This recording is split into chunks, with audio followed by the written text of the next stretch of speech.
Hey, what's going on, guys? Biz here once again. So this is another build diary for another new build. Not gonna waste too much time getting into it here.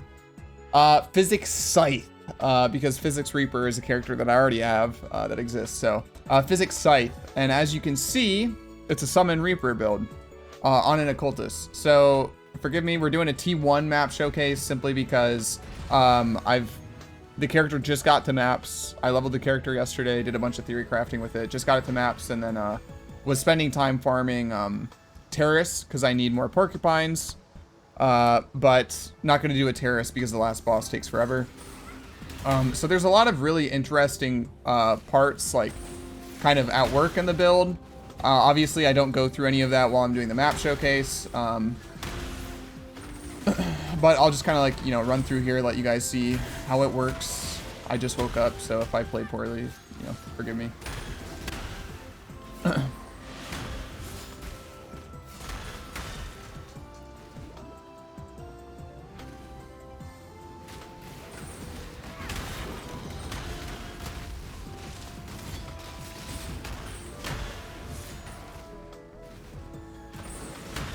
A lot of really cool tech in this build. Some of it even found accidentally, by the way, that I didn't set out with the intention of it working this way, but some of it just was like a happy accident, ended up working really fantastically. And very cool. I don't want to talk too much because typically what I do when I timestamp the videos is I'll put like usually like kind of critical information in the map showcase that I either have to go back over later or that gets missed because I just timestamp this part of the video as the map showcase. We're gonna skip Cassia. It's like a minion build that's a little bit more involved, you know, for obvious reasons. Showcase the essence monster. Great job.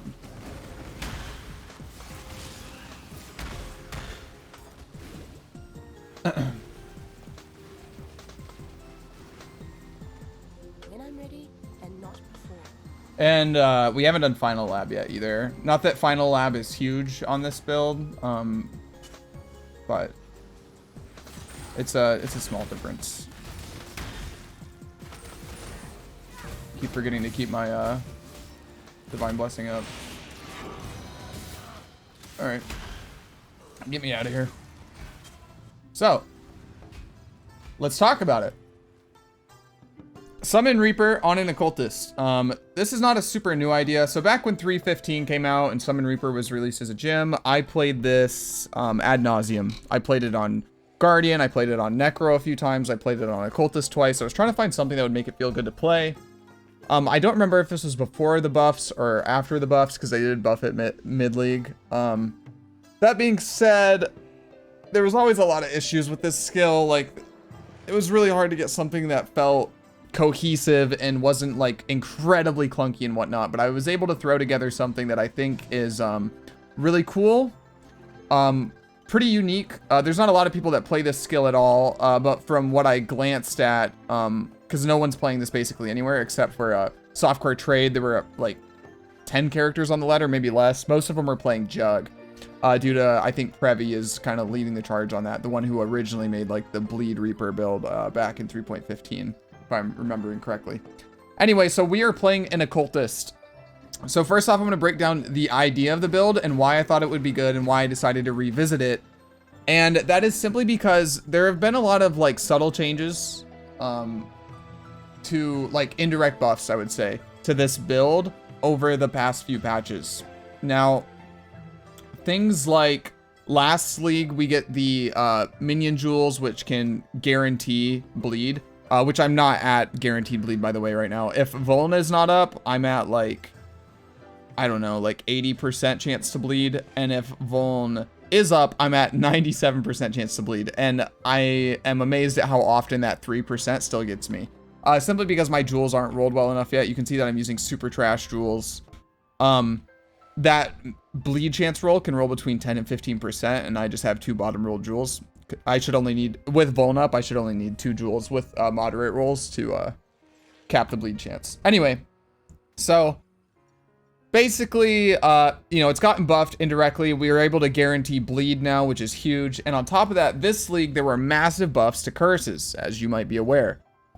Curses tend to go really well with Occultist, as well as Occultist actually, in some ways, just getting straight buffed. I believe current Occultist is stronger than old Occultist, even though we lost Malediction. Simply because curses overall are much stronger than they were before, and on top of that, Profane Bloom got buffed again. Now has a 50% chance for an enemy to explode, which makes the way this build functions absolutely insane. So, the idea was basically curses are way stronger. It should both make running, you know, because Necromancer also got nerfed, by the way.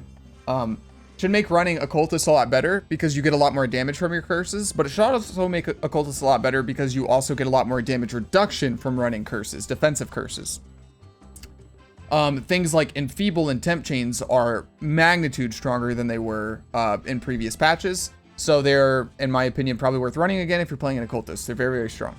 That being said, I have not decided on what my third and final curse for the build will be. Right now I'm using Temp Chains, but that's just because I don't like have Chromes, Jewelers, or Fusings because I've been playing a new build every single day, so I'm like super broke.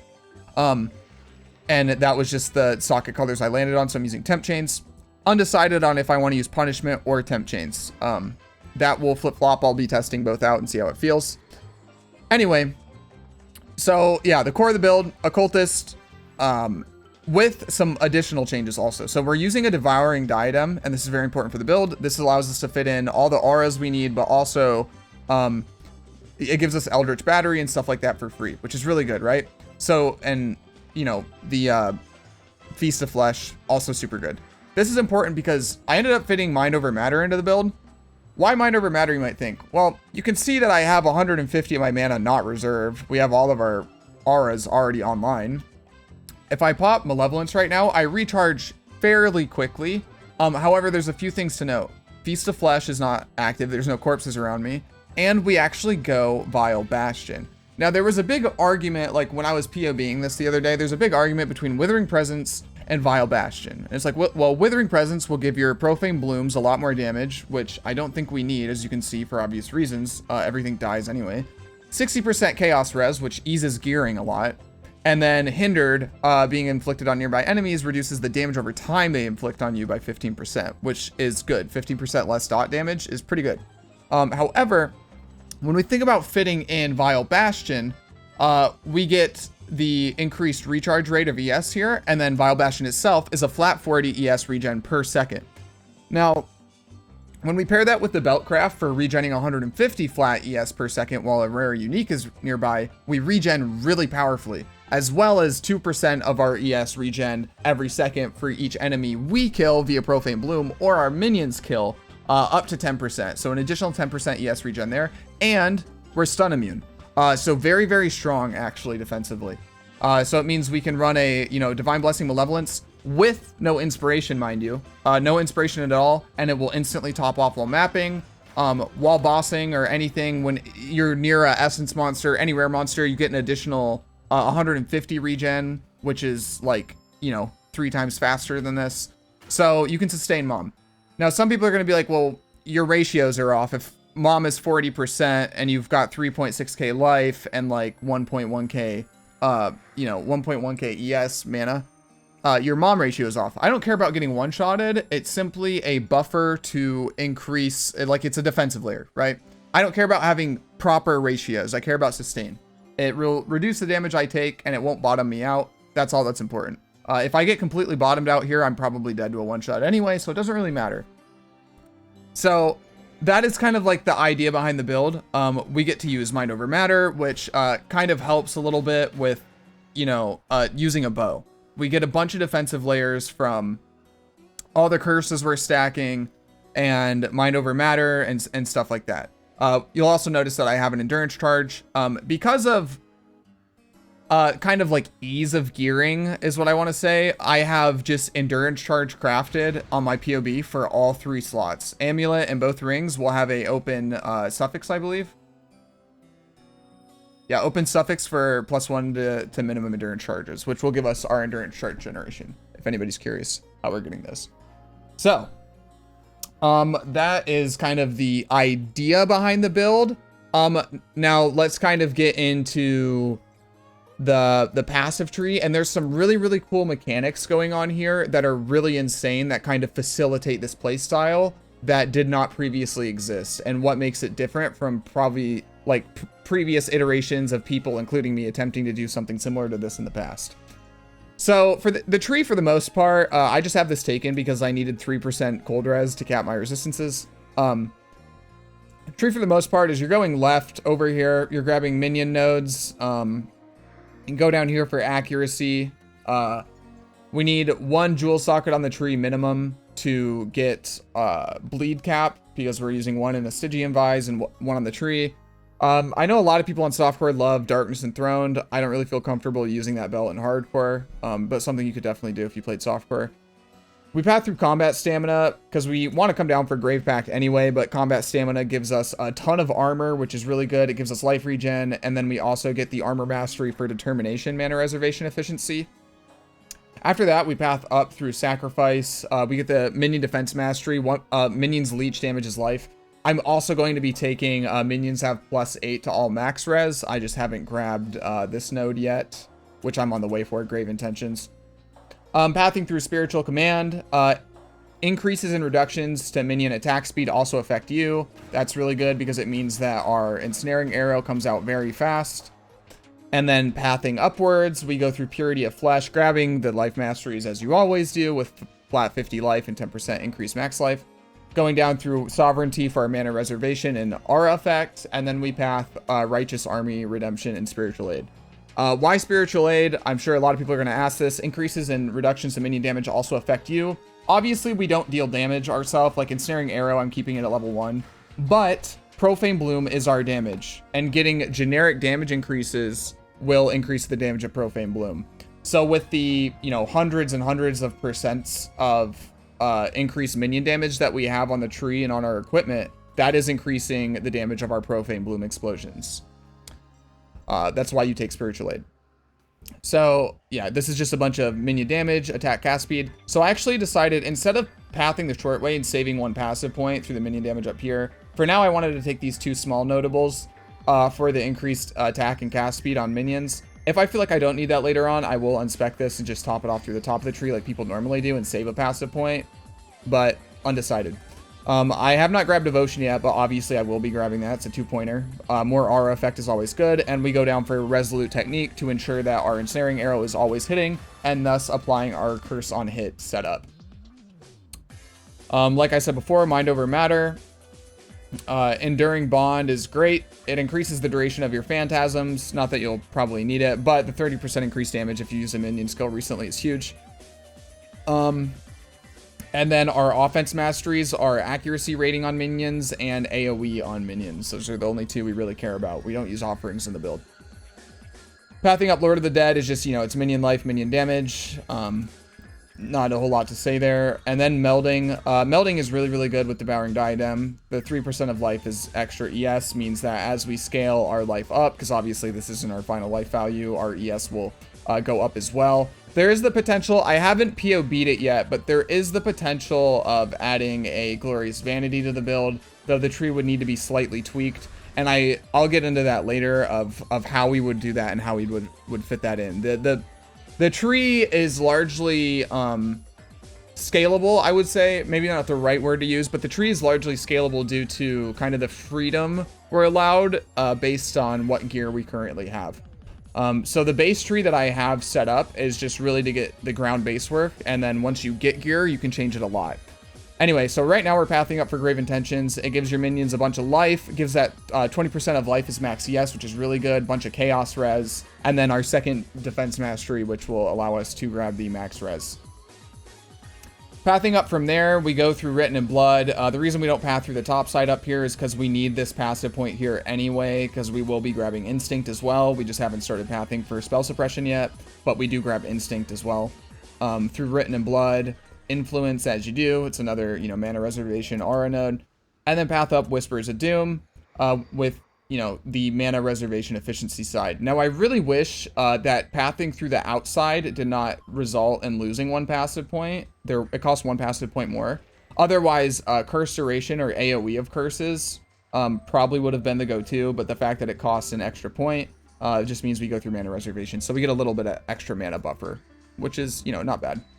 And then the Curse Mastery that we will take that I don't currently have is 40% reduce extra damage from critical strikes by cursed enemies. That's very, very strong, especially because everything will be cursed all the time due to other mechanics that I'll get into later, but everything will basically always be cursed. Now, this doesn't apply to our minions, but it does apply to us, and I can resummon my minions, but I can't resummon myself unless I want to go back to the beach.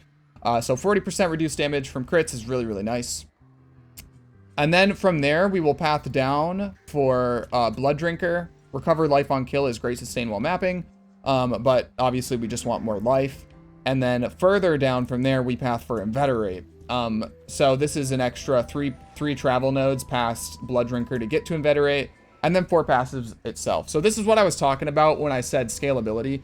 Now, later on, if you have good gear and your spell suppress capped from gear, because we take Inveterate and Instinct, which is like 50% or something, maybe even more, spell suppression from the tree alone, which makes gearing incredibly easy, because you can get away with like tier 3 spell suppression rolls on most of your gear and you'll be okay. That being said, we are using a Devouring Diadem, which means we don't get to use the Mastery for a free 12%, and we're using a Devouring Diadem, so we don't get any spell suppression on the helmet. So that is why I pathed Inveterate. However, I have not settled on what I want my anoint to be for the build. So there's a lot of things, like you could anoint Decay Ward.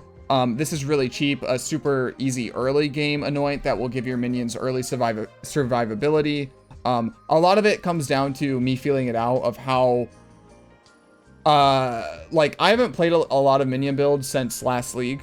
So I need to kind of feel out how their survivability is in certain tiers and moving up and bossing and all sorts of stuff like that. So stuff is like very subject to change based on my experience on how easily they live or die.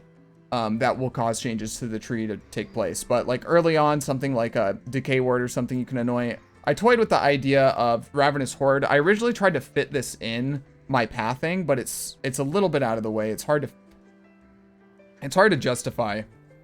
It's 7 points, which is kind of a lot. Excuse me. And then you have attack cast speed leading up to it, which is really good. I think on Reaper, it really helps her feel more fluid while mapping. And then obviously Onslaught on kill and the 30% increased move speed will just make her zoom for mapping. There's also the potential of adding cluster jewels in, as you typically do with minion builds, because there's not a lot of minion support on the tree.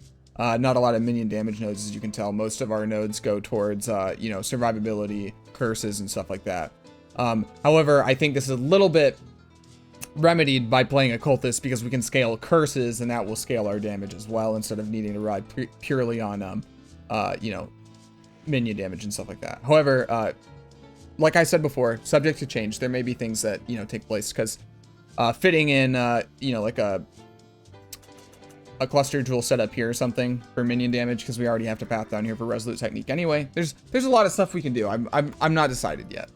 But yeah, so depending on like Instinct and getting good gear, and then maybe you know, anointing Inveterate, maybe you can cap your spell suppression that way with good, like I said, good gear, stuff like that, and then be able to not spec Inveterate. That's just something I'll have to see into, you know, how the character progresses. But that's basically the tree, the baseline tree. If you guys have any questions on that, let me know. It's fairly simple, I would say.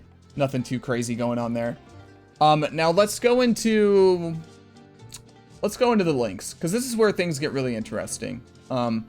We have Pride, Determination, Enfeeble, and Blasphemy in our Diadem.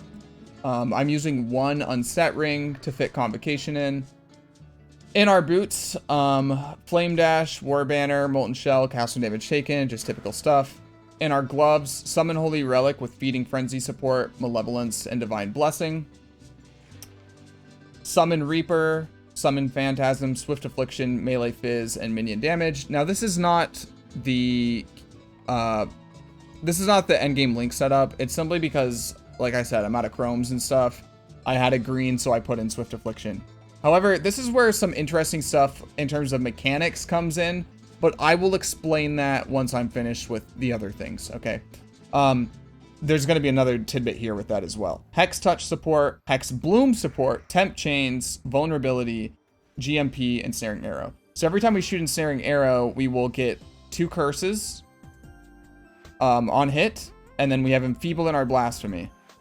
And then that's how we're kind of like playing, right? You'll just run around, shoot some arrows. Trash mobs, you can just run in and convocate the Reaper or use the dash, and she will explode them. So again, this is not the final setup. The final setup was having this setup in the chest piece. And again, I'm not sure if I want to use Temp Chains or Punishment yet. If damage feels okay, we'll probably go Temp Chains because it's really strong now. Stuff just can't move when they're Temp Chains. But this should be in the chest, and the Summon Reaper should be in the bow because we can get +1 on the bow for free. Basically, the way we would craft it is just hit it with Fear Essences for the minion damage. You see the minion damage I have on the bow right now. Hit it for minion damage, and then get +1 to socketed gems, which would give Reaper +1, which is the best way to scale the damage of Reaper, by the way, is just giving it gem levels. And on that note, bow is really scalable. For those of you who don't know, like, Empower is the best support you can get for this. Literally just putting in a level 3 Empower into this bow with the Benchcraft. It's a Benchcraft you can put on, +2 to socketed support gems, will over double the damage of the build. It is a huge deal. So the eternal struggle to find an Empower begins. I dropped multiple of them a league, so I'm not too worried about it, and the build has plenty of damage without it. So, you know, I don't really, well, I care, but I'm not like super stressed about it. But just keep that in mind, that that's a huge scaler for damage. It basically means that crafting your end game bow is going to be insanely easy for this build. So this is a Porcupine short bow, and you want a Porcupine short bow because, one, it's eye level 50, which cuts out a bunch of the mod pool. It makes it way easier to get the +1 roll on your bow, as well as it's a short bow. It's an eye level 50 short bow. The dex requirement of this is like 20, which means it doesn't have heavy weightings on the gem sockets at all, which means it's very easy to color, which is going to be important when we want basically like 5 off colors. So, which isn't that bad. You know, with a 20 dex requirement, you could get like 5 off colors and probably like 100 chromes or so. It's really not that bad. So that's, you know, that's why you need a Porcupine. That's why I'm farming more of them, because I just straight yoinked my Caustic Arrow character, and I haven't even done the build diary on that character yet. So sorry, but I totally destroyed her bow to make this character. So that's why I'm farming more Porcupines. The point is that it's really easy to craft your endgame weapon. And then Diadem up here. I should realistically farm a new Diadem at some point because my Unveil is trash. Increased duration of ailments you inflict while focused. Really good for some builds, but not the one I'm playing.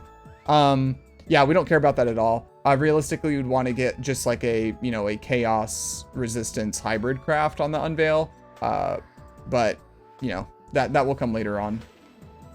In the bow slot, there were 2 different quivers you can use. You can go for a Broadhead, which gives you attack speed, which can make it smoother for Ensnaring Arrow, which, do keep in mind, will have Onslaught too. So while clearing, you'll fire even faster than that. So you can get that little bit of extra attack speed. Or you can use a Shark Tooth quiver. And what Shark Tooth does is it gives you mana, or not mana, life gain on hit. It gives you, I don't know, it's like 16 life per enemy hit or something, which isn't like a ton, but if you're running through and you're hitting a bunch of stuff, like every time you attack, you're regenerating like 50, 60, 70 life or whatever. It helps.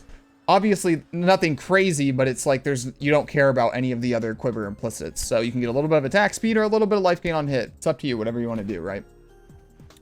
From there, our boots are decent. We have life, fire res, chaos res, and move speed with onslaught on kill. You may be wondering, why are we running Onslaught on kill on a minion build? Well, 2 reasons. 1, Profane Bloom explodes entire screens, so we get Onslaught from that, because that's us killing. And 2, anytime something dies to a damage over time effect from a trap, a mine, a minion, a totem, etc., that counts as your kill, right? So if my Reaper bleeds something and then walks away, and then that monster dies to the bleed, it counts as my kill. Thus, I can also get Onslaught procs from Reaper killing things.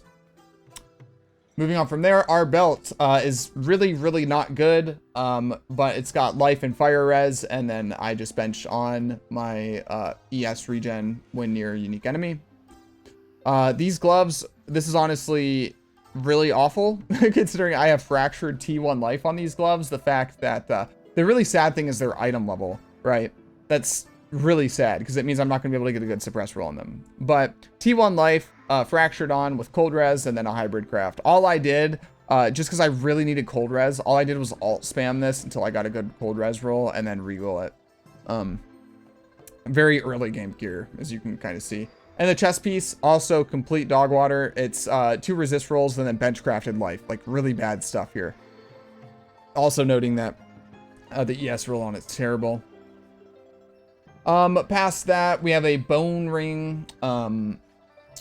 This is a pretty, I wish I had an open suffix. We got life, we got minion damage, even though it's a really low roll. Minion move speed, all res, and minion life. Pretty good bone ring, but definitely a piece that I want to replace in my next play session. And then the unset ring. This was, I think this was also a alt into Regal also. Basically, I just needed, again, more cold res, so I hit it with a single augment orb, actually, and then it rolled T1 life, and I was like, okay, whatever, I'll regal it, and then I crafted on my endurance chargers. It's good enough for now. Definitely going to need to replace it at some point, and then same thing for the amulet. The amulet has increased minion move speed due to essence, double res roll, life, and then I just benched on flat ES, even though it's not the highest tier of ES, because somehow I haven't done the map required to get the like 40 ES roll or whatever it is, the next global ES roll. Anyway, that is that with the gear. And then yeah, the jewel that I have is just, it's the bleed on hit. Minions have chaos res and I get a little bit of life regen, but we're using it for the bleed on hit. And then flasks are the same as always: evasion, curse, armor. This should be shock, but like I said, I stole some of my Pathfinder's gear to do this. And then CB remove on the life flask with instant heal, and then quartz, granite, quicksilver, jade. Just typical setup. Now let's get into some of the really, really cool mechanics in the build. So I guess first things first, we'll go over the Holy Relic. People are wondering about that.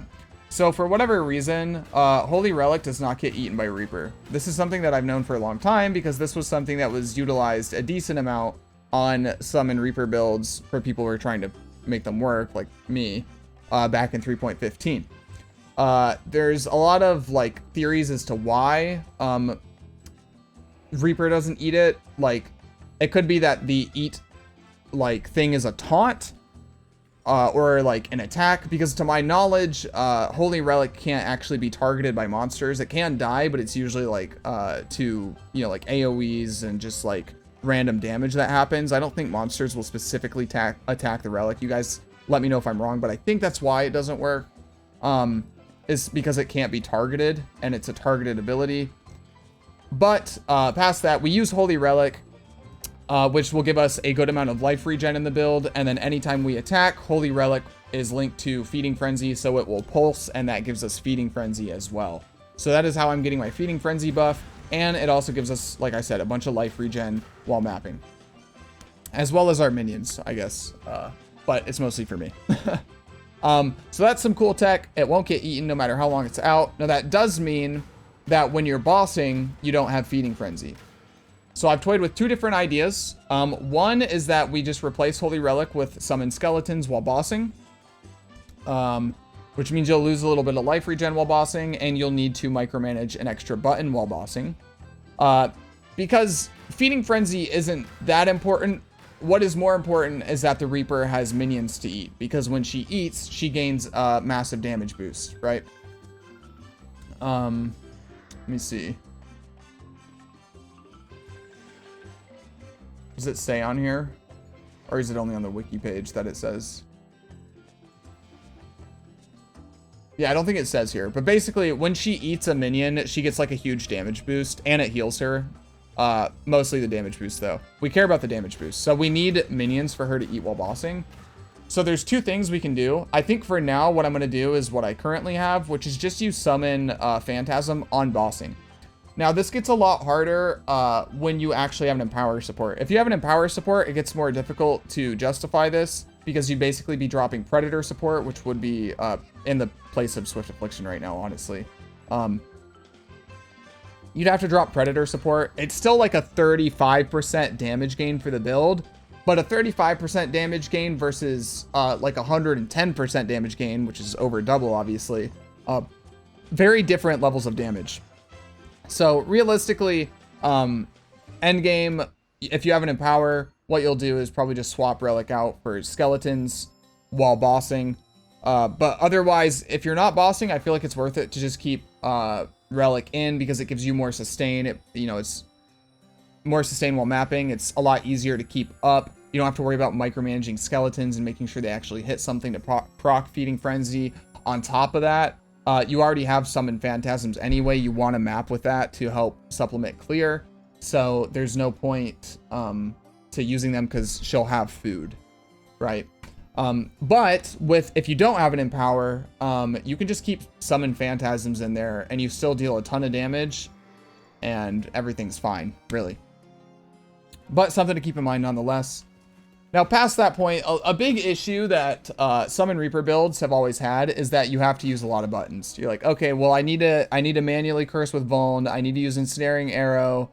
I need to keep up my Divine Blessing. I have Convocation. I have my movement ability. I have the actual Summon Reaper ability. I need to summon Skeletons. You know what I mean? Like, there's a lot of stuff going on with the builds. There's so many buttons.